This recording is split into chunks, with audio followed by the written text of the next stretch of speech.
Hi, Angela Wolf, fashion designer and online instructor, and we are back with a pair of leggings, this time adding a wider waistband and a little coin pocket. Actually, I made it wide enough to put a credit card and some money for when I go for a jog. So let me show you how to alter your pattern. Again, here we have just a basic legging pattern. The first thing you need to do is decide how wide you want your waistband. So this original pattern had no waistband and just a fold-over elastic. So I have a lot of room to work here. So the first thing you want to do is measure. I have a 1-inch band seam allowance on this pattern. So you have to check your pattern if you're using something different. So I know that 1 inch down, and I'll just go with the largest size here, which is an 18. Oh, that was pretty good. 1 inch down, that is the seam allowance. So we're going to ignore that for right now. So that's where I'm going to base this start on. But how wide is your seam allowance going to be when you're finished? Well, we'll worry about that later. The first thing I want to do is just measure how far down on the pattern I want this waistband to go. So if this pattern fit perfectly, and I'm just going to draw a line. I'm using a straight line even though the waist is a curve, but for now this will just give me a guide. I know that that's my seam allowance at the top. So let's just say we want our waistband to go down, let's just say 4 inches. That would look pretty good. So I'm going to go down here and mark down. So from the very top, we're going down about 5 inches. Do this all the way.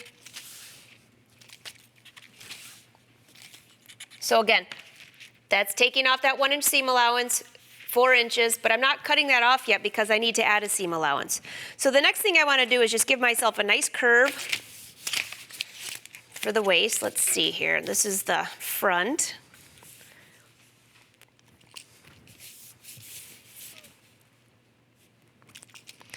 Again, pull out your colored Sharpies because you need to mark seam allowances on here. I actually prefer the back of my pants to be a little bit higher. It's called the bend over thing, where it looks pretty good from the back. So I prefer the back to be a little higher on my curved waistband. So you can see how this is curved. So the only thing I'm gonna have to change now is however high this is right here, which is 4 inches. Here I'm going to need to do the same thing, 4 inches. Okay, so that's going to be my new mark up here. I'm going to transfer this curve up here.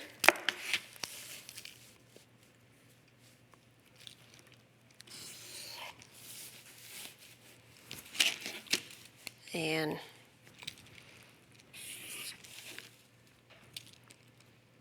that looks pretty good. You'll true this line. The next thing you need to do is add a seam allowance to the top. So up here, I like to use a 1/2 inch seam allowance for the waist. I can always trim it off, but it's just easier to work with. But you could also use a 1/4 or 3/8. Those are all good for this. So I'm going to add it 1/2 inch, and that's going to be my cutting line. I don't think you need to watch me draw that.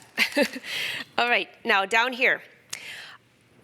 On this pattern, notice there's no side seam. If I go back here to the pattern, to the dress form, there's a side seam. And the side seam is a little bit more to the front than the back. So what I have here is I need to give myself 2 side seams.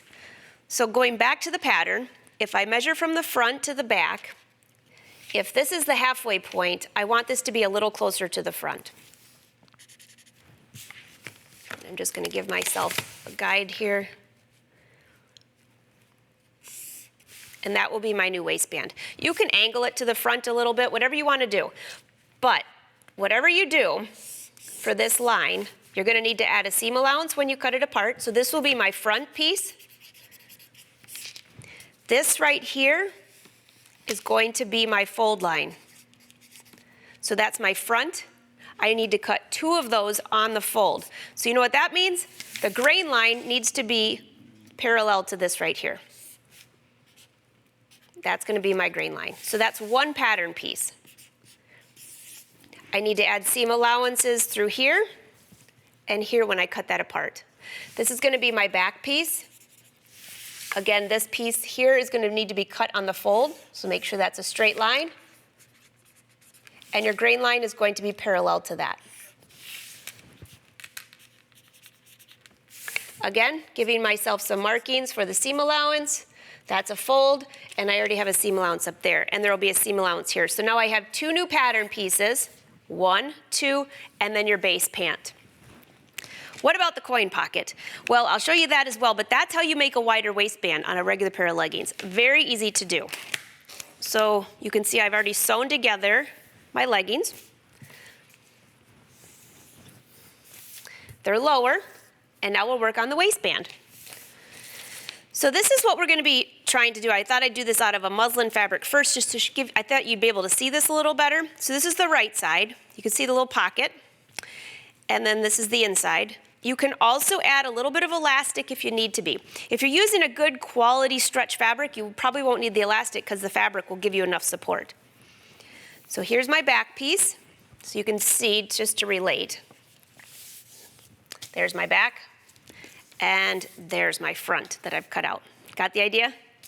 All right, we're going to work on the front piece because that's where our coin pocket's going to go. I've got 2 pieces cut here for the coin pocket. You can cut them the same width as your waistband or not. The one over there is a little bit shorter, but you can kind of see it. So if you don't want to see it, make sure this is cut the same width. You can have this any width you want. I did it where I could just see it and fit a credit card in there. All right, so this is, I've got my front, make sure I got,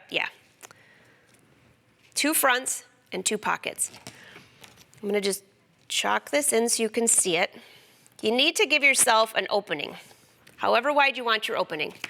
I marked it in chalk so you can see it, and now I'm just gonna give myself a little snip. And now you'll see why I like a 1/2 inch seam allowance for my waistband, so I can have a good snip to watch this.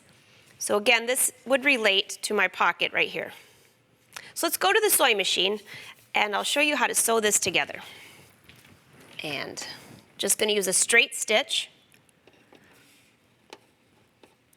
And I'm stitching from one chalk mark to the other, so one snip to the other. One of the front pieces and one of the pockets.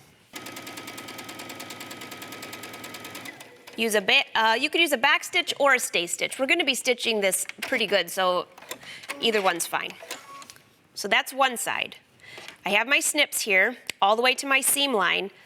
So this is actually going to go to the back like this and get pressed, which I'll show you up there. One thing that you might want to notice is that if you're worried about your fabric being flimsy, you can do an understitch right here, and I'll go ahead and do that just so you can see what it looks like. I'm using a contrasting thread so you can see this. If you have a cover stitch machine, you could run this through a cover stitch and it would look great, but don't stitch past those marks that you have. All right, that will keep that in place. Towards the wrong side.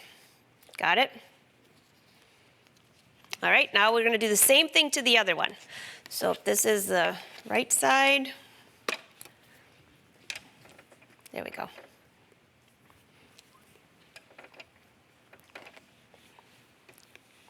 All right, again, this is the right side. Just make sure you have the right sides together or your pocket won't match up. So again, I'm gonna go up here. I'll go ahead and chalk this in just so you can see this. I have my snips as a guide. No need to use pins. And again, I'm just gonna stitch from one marking to the other. I'll use a stay stitch.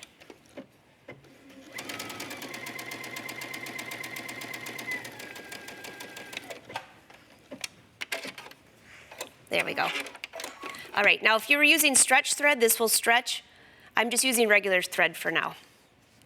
All right, now the next thing I want to do is just snip right to the stitch line.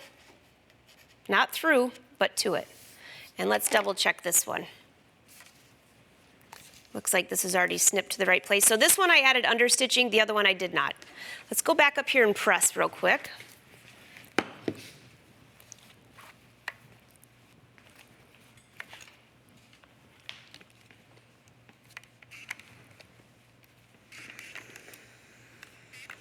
You can see why we snipped this.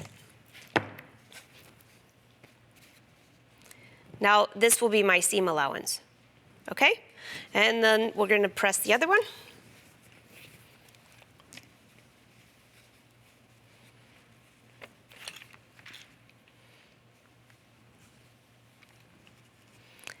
Now, I'm not using an iron shoe or a press cloth with this knit right now, but depending on what knit you have or how hot your iron is, you might want to use that to make sure you don't scar your fabric.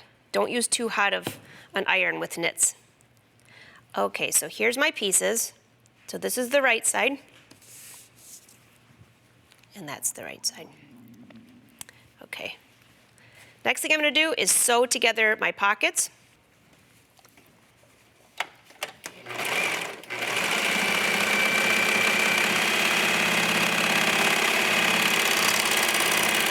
There's no need to stitch the bottom because it's going to be attached at the waistband.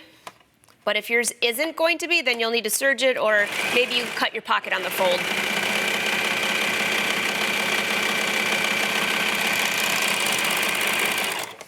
Okay.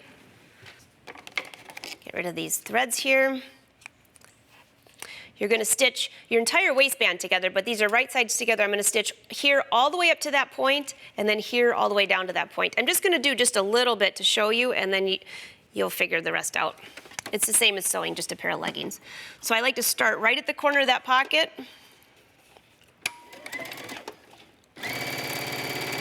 Stitch down. Now this is where you would need to use a triple stitch, a zigzag stitch, stretch thread, something, because this is the part that's going to stretch to get on your body.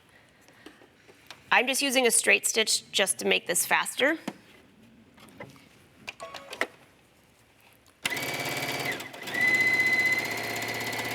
Okay. All right, let's see. Whoops. Okay, back up to the iron, and our coin pocket is looking great. A little pressing. So whichever way you decide to have the front of your garment, here's your coin pocket. It looks great from the front. The last step you want to do is on this facing piece. After you press this with the fabric going a little bit towards the facing, you'll need to trim off the excess part of the bottom of your facing piece. So this is the right side of the garment, and that's the wrong side. And your wider waistband and coin pocket are all finished.